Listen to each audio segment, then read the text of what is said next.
Welcome to Catch Outdoors. I'm your host, Capt. Rob Modis. Before we jump into today's episode, I want to let you know that you can contact me via email at catchoutdoors@gmail.com. My website is catchoutdoors.com, and yes, there's a Facebook page, Catch Ya Outdoors. My second book, Bridge to Paradise, is now available on my website at catchoutdoors.com. It's a book of short stories about fishing, travel, and life. Both it and my first book, What I Know About Fishing Southwest Florida, are available on Amazon Kindle. One or both would make a great gift for the outdoor person in your life. Today's episode is lucky number 13, Random Outdoor Thoughts. I sense a bit of change in the air. That's a hint. A new year's coming. 2021 will soon be in the rearview mirror. It was better than 2020, but I'm still looking forward to 2022. I did a bit of introspection this week. That's what happens when you sit quietly in a beach chair watching the waves roll in from the Atlantic Ocean. A good many of you probably know that I did a weekly radio show for close to 11 years, and I was thinking about radio versus podcast. My podcast so far has been structured, 30 minutes or so of one topic or another. Radio, on the other hand, is all over the place. Oh, and there were segments that repeat.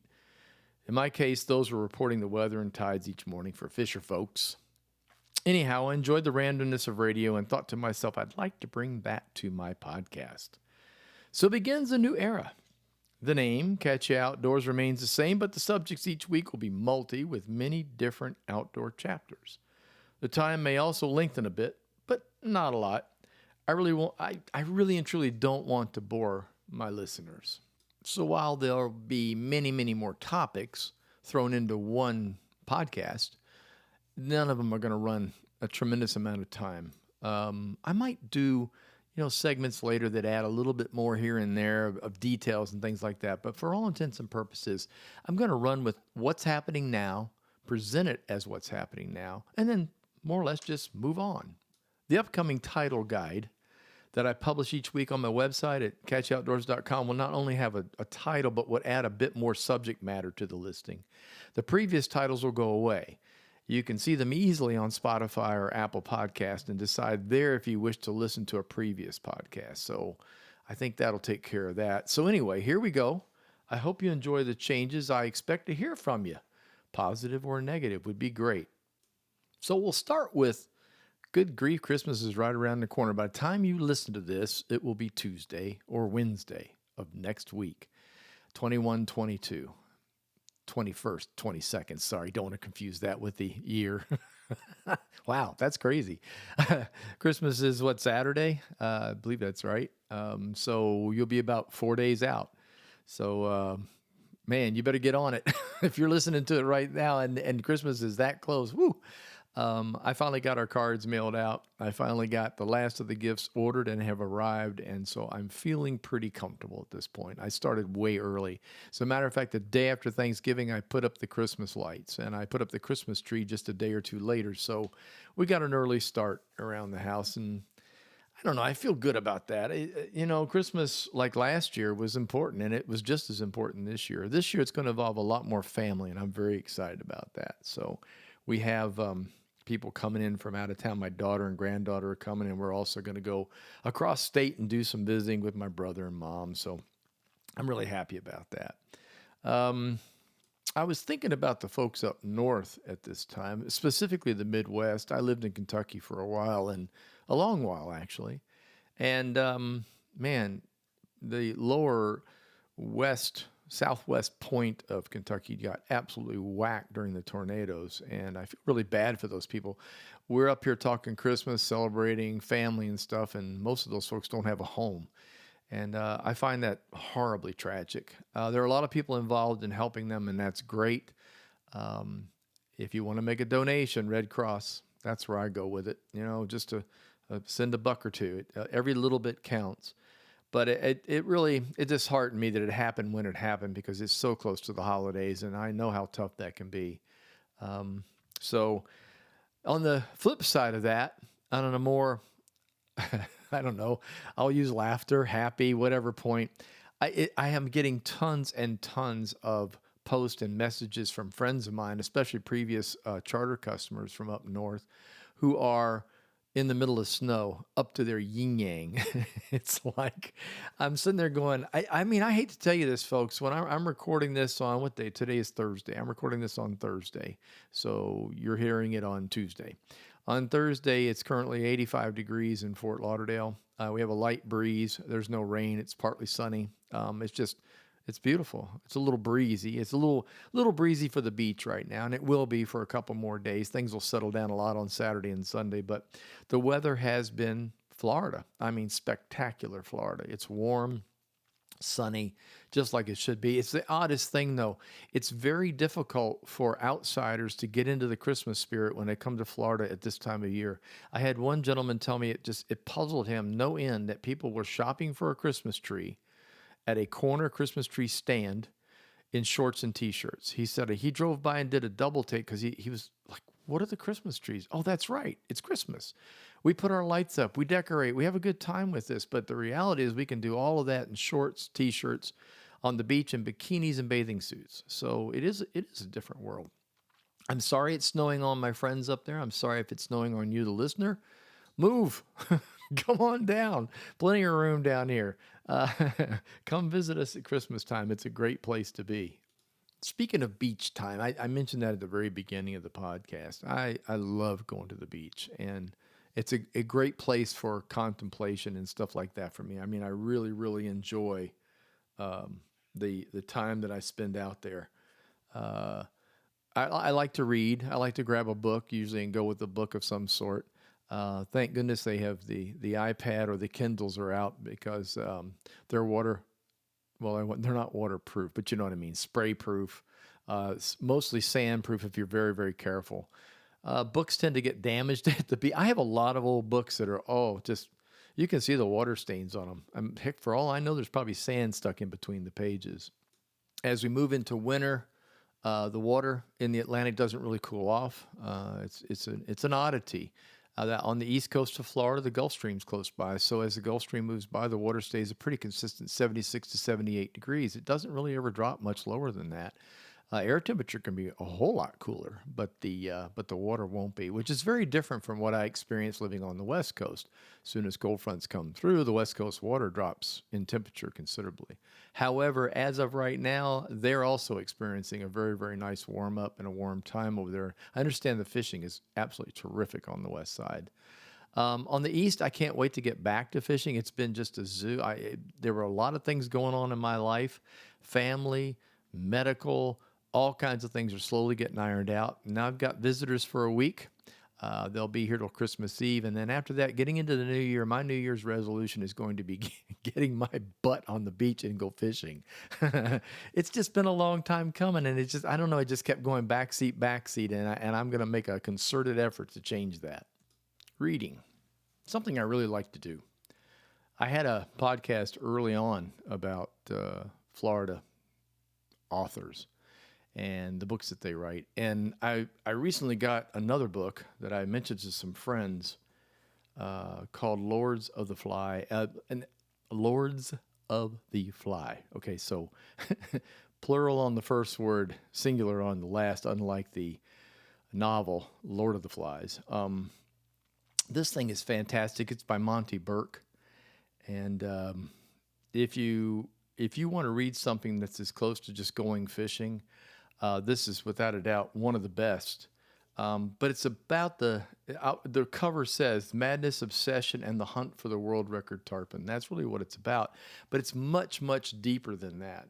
The book covers history, science, a lot of really cool stuff about tarpon. But more importantly, he is a great storyteller. So the action of going after tarpon and hunting for tarpon all the way back to the middle 1800s up to today, and all the people that were involved in this are in this book. And it is just it's a pleasure to read. It really is. It's really well done. I'm very, very, very, very happy with it. It's available on, I believe, Amazon. You can get it. I picked it up when we were down in the Keys. I picked it up at one of the fly shops down there, but it's fantastic.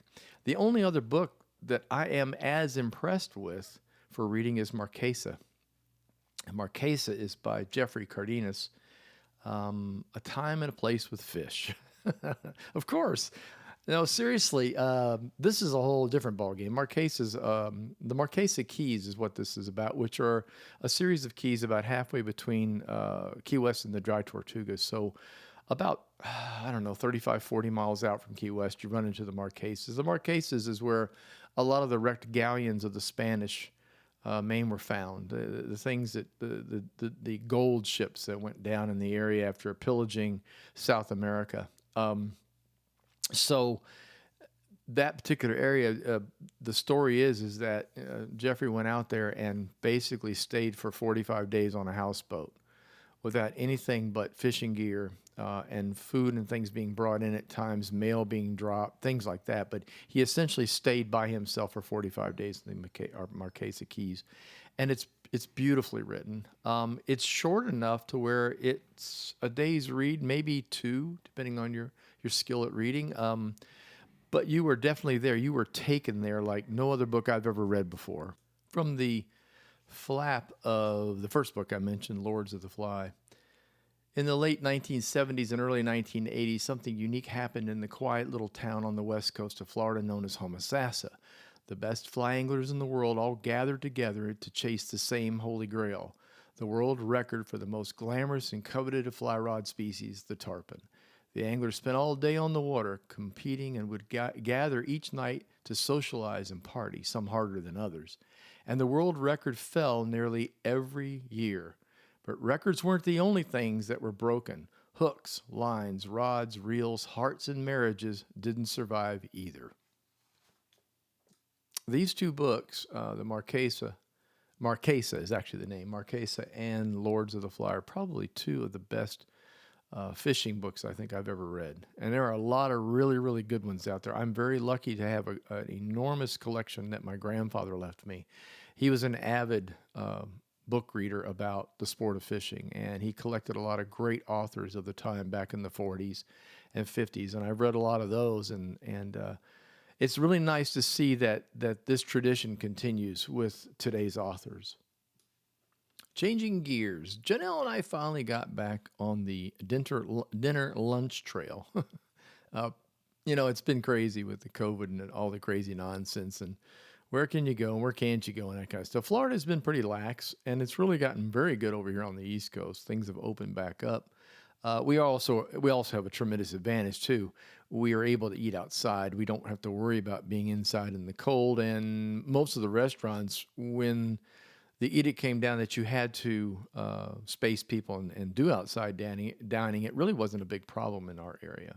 And they've carried it on. The restaurants that have big spaces and large porches and things like that have just carried right on with it, eating dockside, things like that. And quite honestly, I'd rather do that than sit inside. We were very lucky. I've been bugging Janelle about going to a place called Tocado. Tocado is right on Fort Lauderdale Beach, literally on the beach itself, on A1A. And it's a fantastic place. It's a fusion restaurant. It's Japanese and Korean. And the menu reflects that. On one side, the menu is Japanese, which is all sushis and sashimi and things like that, and just incredibly delicious dishes. Turn it over and you get the Korean side. You get the hotter stuff, the cooked stuff. Oh my gosh, we had fish, and it was incredibly cooked. It was delicious. So we were lucky, it was Sunday, and I was like, let's go to lunch. And so off we went. We headed down there to Tocado. And I have been bugging her for almost 2 years about going to this place, because every time I drive by on A1A, I see it, and I've heard really good things about it, 5 stars, that kind of stuff. And I thought, we really, really have to do this. What we had and what we sampled, oh, yeah. Some of the best sushi I've ever had. Fresh, delicious. I mean, really, really good. The main dish we had was grilled branzino. That was on the Korean side. A skin-on grill made crispy. Delicious spices. I've never had branzino. That's the first time I've had that fish. Janelle told me it's from the Mediterranean. It was great. So anyway, I can't say enough nice things about this place. If you're in the Fort Lauderdale area and you're looking for a really, really good lunch stop or dinner, the menu is loaded with items. There's way too much to pick from. And they've got some really, really amazing cocktails, handcrafted with ingredients that you probably wouldn't put in a cocktail, but when mixed and done properly, they were amazingly good. Another place I've got to talk about. Janelle and I go to the beach. We do the Atlantic Ocean beaches up in Lauderdale by the Sea. I mean, I do Fort Lauderdale often, but not very often. We both prefer Lauderdale by the Sea, which is just up the road from us. It's about maybe a 10-minute drive at the most. It's a quaint community, and it's got fabulous little restaurants right off of the beach itself. One of these in particular that we tend to visit almost every time we go to the beach. So when we do the beach, we'll go early, 7:30, 8 o'clock in the morning. We'll stay out there on the beach till about 11:30, and then we head over to Aruba Beach Cafe. Aruba opens at like 11 o'clock. It doesn't do breakfast, so it just does lunch and dinner. But what's really cool about it is it literally has outside tables and things that are basically almost on the beach. You're right on the edge of the walkway that leads out to the beach itself, so you can see the ocean, stuff like that. I haven't gone into a lot of specialty eating there. I survive on hamburgers. I love a good burger, and Aruba's got a great burger. No, I don't put cheese on them. I know that's kind of Jimmy Buffett got that started in Florida, cheeseburgers in paradise. And I'm one of those people, I just don't care for cheese on a burger. I'd much rather have it loaded up with all kinds of fun things, but cheese is not my bag. And they make a great burger, as I like to call it. They also make fantastic cocktails. You got to have a morning cocktail after the beach and then have yourself a great big old burger and some chips or fries. And I'm right with the world after that happens. So check it out, the Aruba Beach Cafe. Speaking of Jimmy Buffett, here's a good place to change gears. This one crossed my mind too a few days ago. There's this weird competition going on in the state of Florida between two singer-songwriters, Jimmy Buffett being the old guy, the ruler, and then this guy named Kenny Chesney, who isn't, it's not like he just showed up. I mean, Chesney's been doing a lot of music since 08, 09, maybe before then. But I really like his music a lot. I like both of them for that matter. But one thing Chesney has done that's different is Chesney is traveling in the Caribbean, and Chesney's traveling to Mexico, and he's soaking up his surroundings and turning them into songs, which is exactly what Jimmy Buffett used to do almost 20 years ago. Buffett doesn't just travel as much. His businesses are big. I'm not picking on him. Buffett's in his 70s. I'm in my late 60s. I get it. There's a point where you just go, man, I just want to chill. And Lord knows he's got the money to do it. We have a great resort here in Fort Lauderdale. We have a Margaritaville resort. Janelle and I have been there many times. It's a ton of fun. Great place to hang out, especially the one on the Waterside restaurant is really good. But anyway, this attitude, I'm starting to hear this more and more from people. Well, I like Chesney, I don't like Buffett. Or I like Buffett and I don't care for Chesney. We heard it down in the Keys from someone we visited recently. He's like, I don't really care much for Kenny Chesney. He's just country.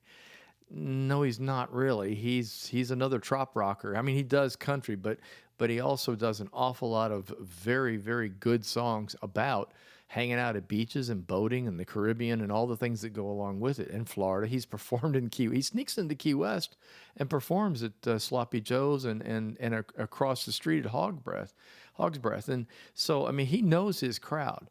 So my contention is this. I like them both. I really do. I think Buffett's latest album that just came out called Life on the Flip Side is probably his best in a long, long time because it does have some travel songs in it. Things where, he went down to Key West and hung out for a while with people, and that helps you create songs. It's just like writing a book.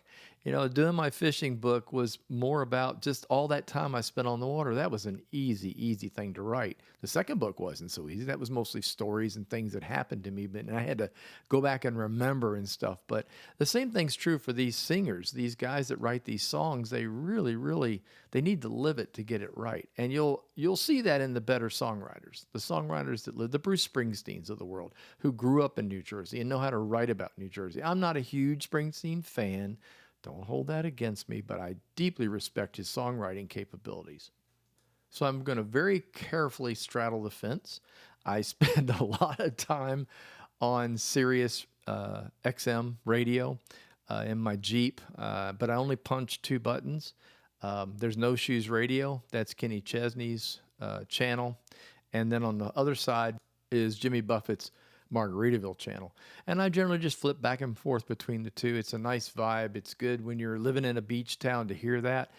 People have asked me, don't you get tired of Jimmy Buffett? I mean, you live in Jimmy Buffett. You live in, I'm like, no, I still, there's certain songs that I hear by him. I'm like, yeah, it's really good.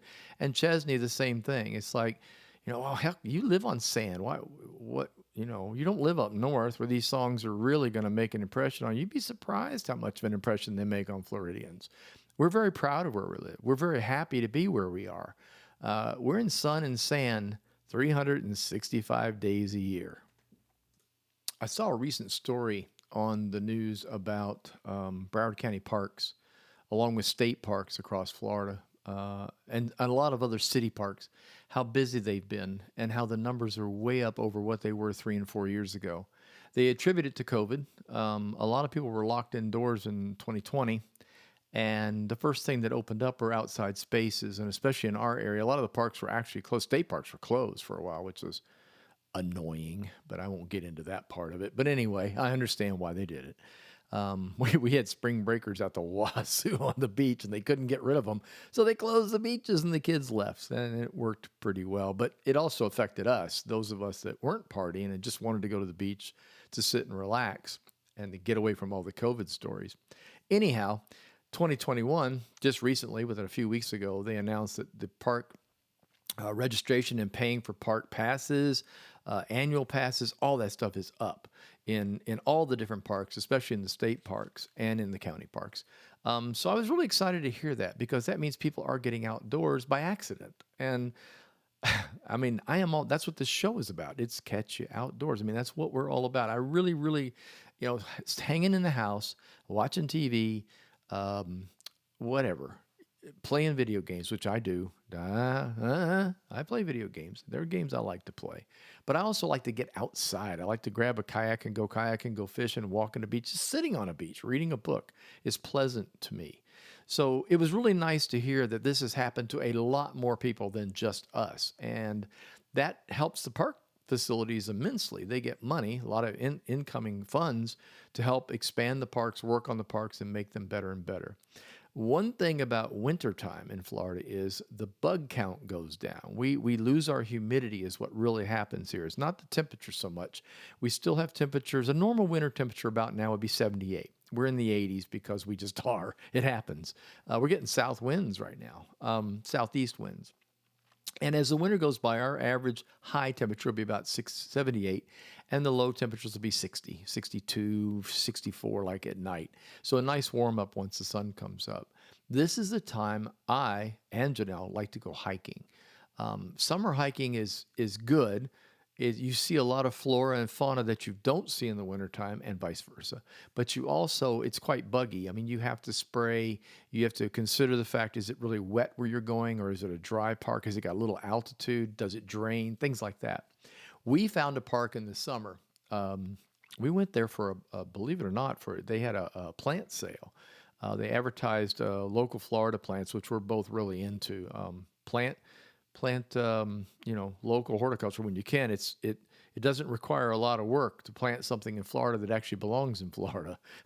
It'll go through the dry season okay. It'll go through the wet season okay. So that's where we went. We went to look at it. And this place was called the Fern Forest Nature Center. And it's in Fern Forest Park. This is an amazing place. It's up in the northwest side of Broward County. It's very, very close to the Palm Beach County line as you start to move north. But it's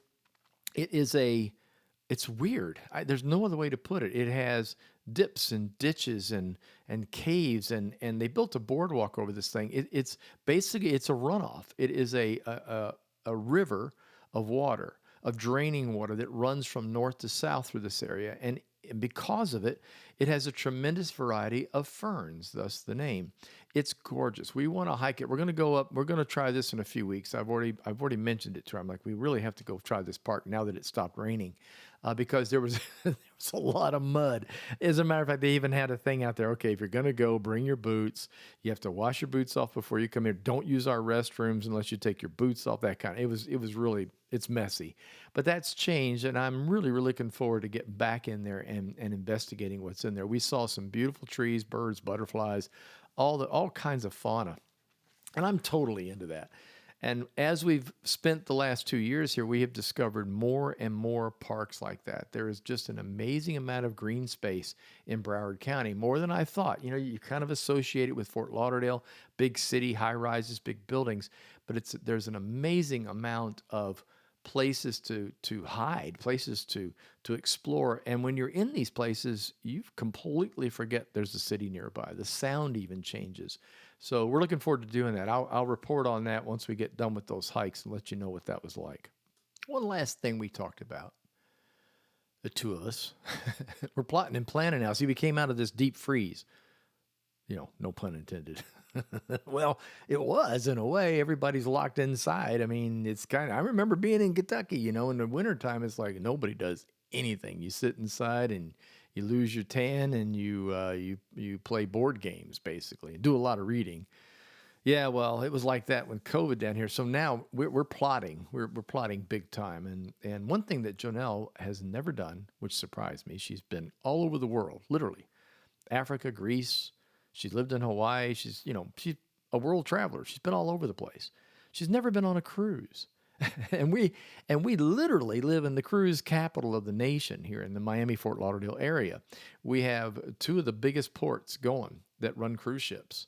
And they're a bargain because we live here. As a resident, we don't have to pay transportation fees. We don't have to pay airfare to get here, to travel. We park. We take take the Jeep and go park. And the cruises right now are settling down. So what happened at first, there were so many people that wanted to go, you couldn't even get on a cruise just a couple of months ago. And now things have settled. They seem to have the COVID stuff under control, which I'm happy about. So it's time to start thinking about it. We're not going to do it right this second. I'm probably in the springtime because winter prices are a little higher. But when you get to spring, they start to drop the prices on cruises. And cruises out of the area on a 3-dayer, like if you're going to make a Bahamas run or a Key West to Mexico run, or preferably the one I like the best is the 3 to 4 day where you go over to the Caribbean. You go to their little Caribbean island, the private island, and you sail back. You're talking $390 person for 4 days on a ship, food included. And by the way, now they include liquor. It used to be they would sock you with liquor. I've been on cruises. I enjoy them. I don't like being trapped on the ship the entire time, although ships fascinate me and being on the water fascinates me. So I'm one of those people who I could actually do that without a lot of problem and without a lot of portage. But I do enjoy seeing the towns that they go to. I remember going to Nassau and doing downtown Nassau and walking through all the shops and things. It's pretty cool. And a lot of other places that I've been to, the U.S. Virgin Islands, Aruba, places like that we ported in, that you could go and you kind of get a real nice taste of the people and what the place is like. And it gives you a chance to make a decision later on. Do I want to go here as a resort person? Do I want to go and stay maybe a week in this place after visiting once from the cruise ship? So we're plotting and we're planning. I have no idea what cruise line. Jonelle's into that. She knows all the different ships and who owns what, and who runs what, and where they go. So I'll leave that to her. But it is definitely something we have on the bucket list that's going to get finished here shortly, I hope. I have a couple other things in my notes, but I'm not going to do them. I'm going to wait till next week. Yeah, I had this. No, I'm not going to tell you. I'm going to wait till next week. I'll cover Christmas next week, post-Christmas, what's going on, what's happening New Year's. Hopefully you are going to celebrate a wonderful Christmas with family. Merry Christmas to everybody, and Happy New Year to you early, although I'll be talking to you before then next week. So I'll bring that into the talks. And again, whatever little subjects and things come up when my daughter and my granddaughter are here, I'm sure we'll delve into those. I'm going to do a little bit more fishing on the next one. I want to talk a little bit about some new stuff that's come out. There's some new lures that are available. There's new equipment, and it's that time of year. This stuff really starts hitting pretty hard in the springtime for the fishing industry, and there's a lot of really cool stuff out there I want to talk about. Thanks so much for listening. I seriously appreciate you taking the time to tune in. If you enjoyed this podcast, please tell a friend. Catch You Outdoors is hosted by Anchor and available via Spotify and now also on Apple Podcasts. Go to the podcast app on your iPhone and search for Catch You Outdoors. Facebook page is Catch You Outdoors. Our website is catchyoutoutdoors.com. Until next time, get outdoors and enjoy.